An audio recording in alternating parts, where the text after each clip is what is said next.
Selamat pagi, Shalom. Puji Tuhan.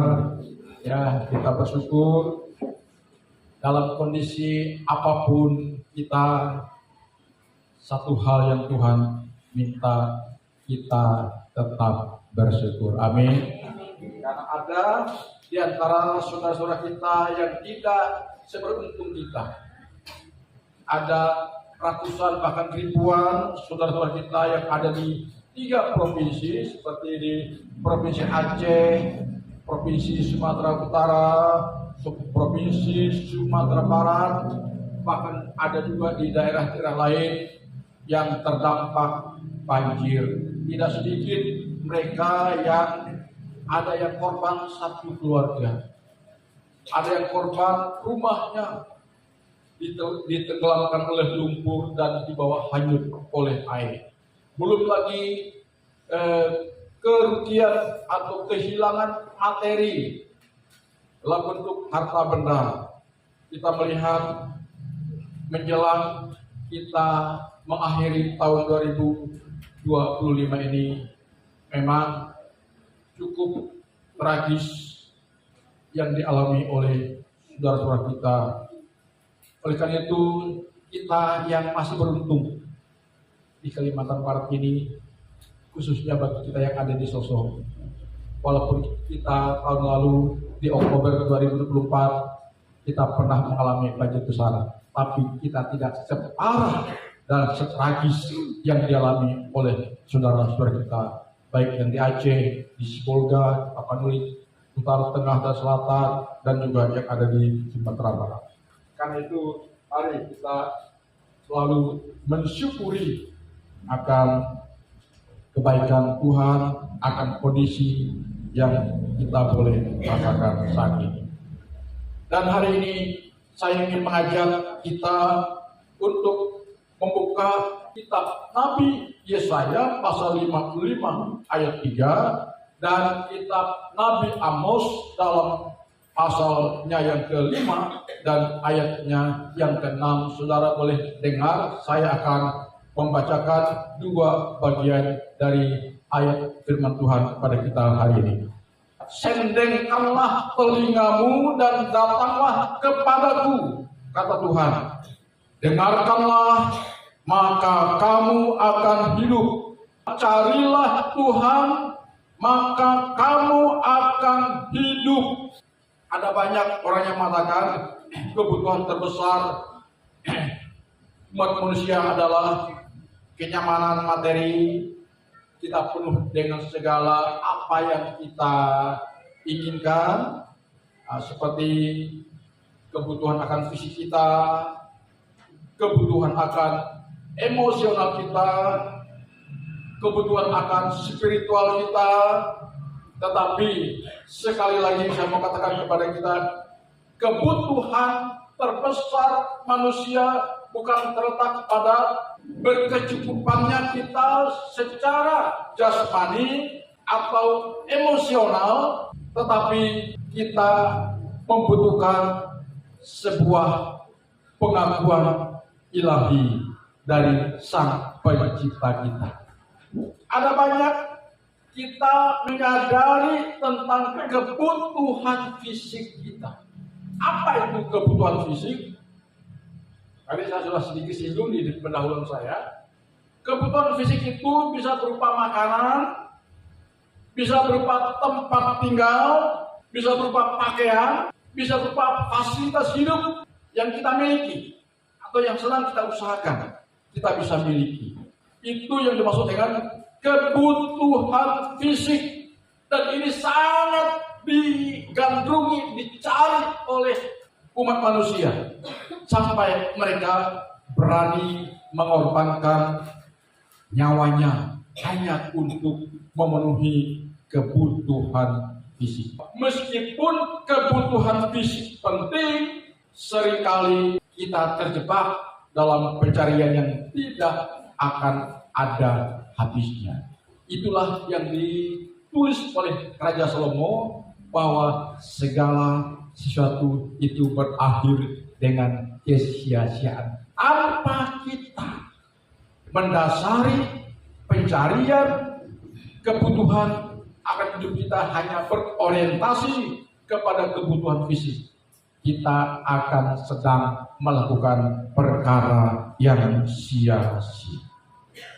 Karena tadi dua bagian ayat yang saya bacakan buat kita sudah jelas mengatakan, sendengkanlah telingamu, datanglah kepadaku, kata Tuhan, dengarkanlah maka kamu akan hidup, carilah Tuhan maka kamu akan hidup.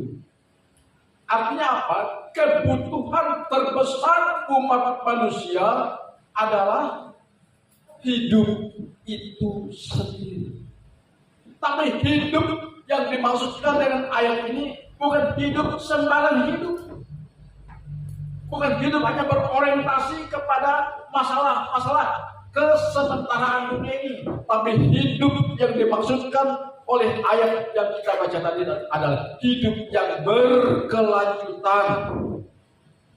Ketika kefanaan ini, ketika kesementaraan ini, dunia ini maksudnya kita tinggalkan, maka kita masih ada keberlanjutannya hidup di alam yang lain. Namun keberlanjutan hidup di alam yang lain itu adalah bukan hanya semata-mata kita melanjutkan hidup di alam yang lain, tapi kita hidup di satu alam yang betul-betul alam yang ideal, alam yang menyenangkan, sebagaimana yang dirindukan oleh banyak orang. Ya. Tapi yang sangat disayangkan adalah ada banyak orang mengerti akan keberlanjutan hidup di alam yang lain, di alam yang bakal, di akhirat, tapi mereka tidak memikirkan aku nanti bagaimana ketika aku di alam akhirat. Apakah ketika aku sudah meninggalkan alam nyata dunia ini, ya aku hidup secara dunia, secara daging fisik, tapi ketika aku meninggalkan dunia ini, apakah aku akan menikmati kehidupan yang ideal di alam yang bakal, di mana keberlanjutannya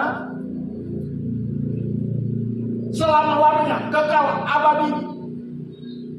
Nah, inilah yang kurang atau tidak disadari oleh kita umat manusia. Saya ulangi lagi baca ayat tadi, sendengkanlah telingamu, datanglah kepadaku, dengarkanlah aku, maka kamu akan hidup. Ini kata Tuhan. Kenapa Tuhan menghendaki kita hidup bersama dengan Dia? Karena ketika Tuhan menciptakan kita, Tuhan tidak gegabah menciptakan kita, tapi Dia penuh dengan segala perencanaan yang matang, dengan pertimbangan yang sangat matang dan mantap. Ketika Dia menciptakan manusia, selain kita dibentuk secara fisik, dihembuskan napas hidup, dan kita memiliki sifat kekal, saudara. Artinya kita akan memiliki keberlanjutan hidup meskipun tubuh jasmani kita ini hancur lebur, tapi ada keberlanjutan hidup kita karena kita makhluk kekal. Dan inilah yang harus menjadi fokus utama kita, supaya kita ketika kita masih hidup, kita persiapkan diri kita begitu rupa agar ketika tiba saatnya kita meninggalkan kefanaan ini, kita sudah mendapatkan hidup yang ideal sebagaimana yang diharapkan. Karena apa? Sudah berkali-kali saya sampaikan di sini bahwa apapun yang kita miliki dalam dunia ini, baik kesuksesan, keberhasilan, kebahagiaan, sukacita, dunia itu sementara. Atau kita mengalami masalah, kesulitan, itu juga sementara. Tetapi yang tidak sementara nanti ketika kita ada di alam akhirat, saudara-saudara. Itu sebabnya pagi ini saya menyampaikan satu tema bahwa kebutuhan terbesar manusia adalah Tuhan itu sendiri. Tapi Tuhan yang saya maksudkan di sini bukan Tuhan yang dipahami oleh agama-agama dunia. Karena semua agama dunia percaya Tuhan. Mereka boleh punya nabi, mereka boleh punya Tuhan. Tapi mereka tidak punya juru selamat. Karena juru selamat hanya dimiliki oleh siapa? Oleh kita yang percaya kepada Yesus Kristus. Juru selamat yang hanya diimani oleh kita sebagai warga Kristen, saudara-saudara. Karena Kristen itu adalah pengikut Kristus. Jadi kita bangga, kita boleh beragama Kristen, tapi kita benar-benar menyadari, mengakui akan Yesus Kristus yang bulan ini kita rayakan hari jadinya, hari kelahirannya. Dia adalah Tuhan dan Juru Selamat, dan tidak ada nama lain di bawah kolong langit ini yang diberikan kepada manusia yang olehnya kita selamatkan selain di dalam Yesus Kristus. Karena Yohanes pasal 3 ayat 16 berkata, karena begitu besar kasih Allah akan dunia ini sehingga Ia mengaruniakan anaknya yang tunggal, supaya barang siapa yang percaya kepadanya tidak binasa, melainkan beroleh hidup yang kekal. Karena dalam 1 Tesalonika pasal 5 ayat 9, Allah tidak menetapkan kita untuk ditimpa binasa, dimurkai, dihukum karena dosa kita, sehingga Dia mengaruniakan Yesus Kristus ke dalam dunia ini, dan barang siapa percaya kepadanya tidak binasa. Artinya apa? Tidak binasa artinya kita yang berdosa sudah dianggap tidak berdosa, seolah-olah tidak berdosa. Kita yang tidak benar dibenarkan. Itu maksudnya, saudara. Itu hebatnya Tuhan. Karena yang menanggung dosa kita, menebus kita adalah Yesus. Ya, Yesus Kristus Tuhan. Dia telah menyelesaikan karya penebusan dosa umat manusia di atas kayu salib. Jadi kita umat manusia cuma tinggal mengambil satu keputusan. Mau beriman, mau percaya kepadanya, mau hidup sesuai dengan tuntunannya, itu saja bagian yang harus kita lakukan. Amin. Dan tanpa itu, saudara-saudara, tanpa itu tidak mungkin kita mendapatkan hidup yang sesungguhnya ketika kita meninggalkan dunia ini. Jadi kebutuhan terbesar umat manusia adalah keselamatan itu sendiri. Amin. Masalah terbesar umat manusia adalah bukan bencana alam, tapi masalah terbesar adalah dosa. Namun masalah besar tentang dosa tadi telah diselesaikan melalui karya Kristus di kayu salib. Amin.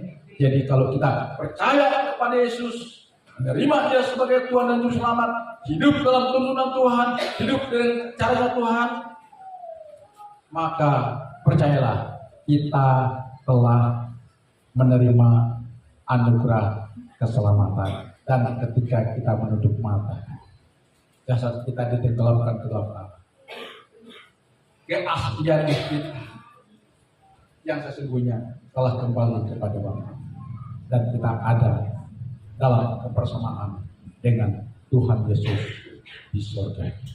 Inilah yang harus kita rindukan. Amin. Dan saya percaya kita yang hadir hari ini, kita sedang mempersiapkan diri kita untuk dituntun kepada sebuah kehidupan yang ideal. Karena di sanalah memang asal kita. Amin. Kita makhluk kekal dan kembali kepada Dia. Saya mengajak kita semua untuk memperbarui iman kita.